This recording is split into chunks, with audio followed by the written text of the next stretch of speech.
জয়ের জন্য শেষ 2 ওভারে প্রয়োজন 13 রান। ইমনের করা 14তম ওভারের প্রথম 2 বলে 2 উইকেট, তাতেই শ্রীমঙ্গলের টিম ম্যানেজার হয়ে পড়ে অজ্ঞান।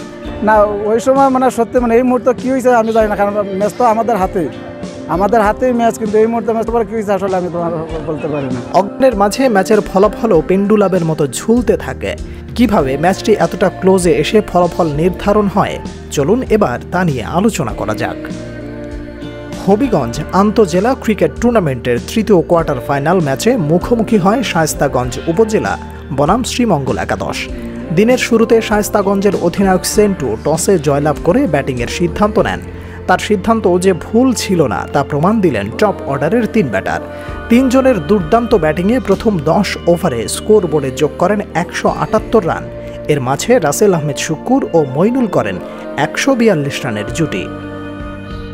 তবে শায়েস্তাগঞ্জের হয়ে ইনিংস শুরুর দায়িত্ব নিয়ে উইকেটে আসেন 2 লোকাল বয় রাব্বি ও মইনুল।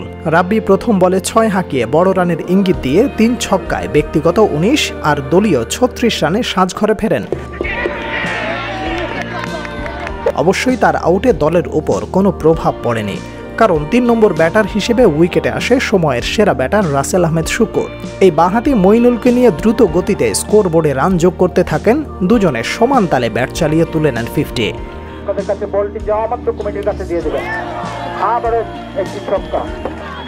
মইনুল 8 ছক্কা ও 2 চারে ব্যক্তিগত 60 রানে সাজঘরে ফেরেন। মইনুলের বিদায়ের পর শুক্কুরও ফিরেন দ্রুত। এই সময় তার ব্যাট থেকে আসে 72 রান। শুক্কুরের বিদায়ের পর শায়েস্তাগঞ্জের মিডল অর্ডার যেন তাসের ঘরের মতো ভেঙে পড়ে। শেষ 5 ওভারে করে মাত্র 40 রান, তাতেই নির্ধারিত 15 ওভারে 218 রানে থামে সেন্টুদের ইনিংস। শ্রীমঙ্গলের হয়ে সুমন 3টি আর সমান 2টি করে উইকেট শিকার করেন ইমাদ ও রায়হান। 15 ওভারে 219 রানের পাহাড় সমান টার্গেটে ব্যাট করতে এসে শুরুতে মিলাদ ও রুয়েলের উইকেট হারিয়ে কিছুটা চাপে পড়ে যায় শ্রীমঙ্গল। তবে এর পরের গল্পটা শুধুই শ্রীমঙ্গল ব্যাটারদের, যে গল্প লিখেন জয়ন্ত, আশিক ও শিবলু।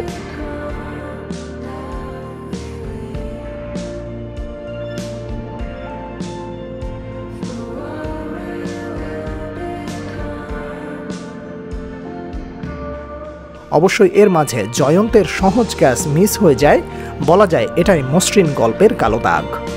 সে যাই হোক, এই 3 ব্যাটার ইনিংসের 13তম ওভার পর্যন্ত জয়ের পাল্লা নিজেদের দিকে রাখলেও ইনিংসের 14তম ওভারে পাশার দান উল্টে যাওয়ার প্রবল সম্ভাবনা তৈরি হয়, যার জন্য শ্রীমঙ্গলের টিম ম্যানেজমেন্ট অজ্ঞান হয়ে পড়ে, যা কিনা প্রতিবেদনের শুরুতেই বলা হয়েছে। এখন শেষ 2 ওভারের পুরো চিত্র তুলে ধরা যাক। শেষ 12 বলে শ্রীমঙ্গলের প্রয়োজন ছিল 13 রানের সহজ সমীকরণ, কিন্তু এই সহজ সমীকরণ কিছুটা কঠিন করে তোলে 14তম ওভারের প্রথম 2 বলে 2 উইকেট শিকার করে। ইমনের করা পরের 4 বলে স্কোর বোর্ডে যোগ হয় মাত্র 7 রান। জয়ের জন্য পরিসংখ্যান দাঁড়ায় শেষ ওভারে 6 রান। তাতে উপস্থিত হাজারো মানুষের মাঝে শুনশান নীরবতা। কি হচ্ছে, কি হবে? এমত অবস্থায় বল হাতে মইনুল প্রথম 3 বল ডট, এর মাঝে একটি ওয়াইড, 3 বলে প্রয়োজন 5 রান। শেষ মুহূর্তে এসে জয়ের পাল্লা যেন সমানে সমান।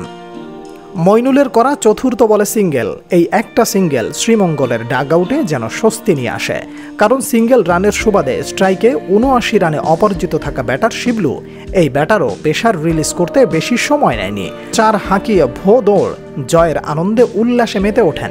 এমন একটি ম্যাচ ক্রিকেট প্রেমীদের মনে গেঁথে থাকবে দীর্ঘদিন। Salman Abdullah, sports and news.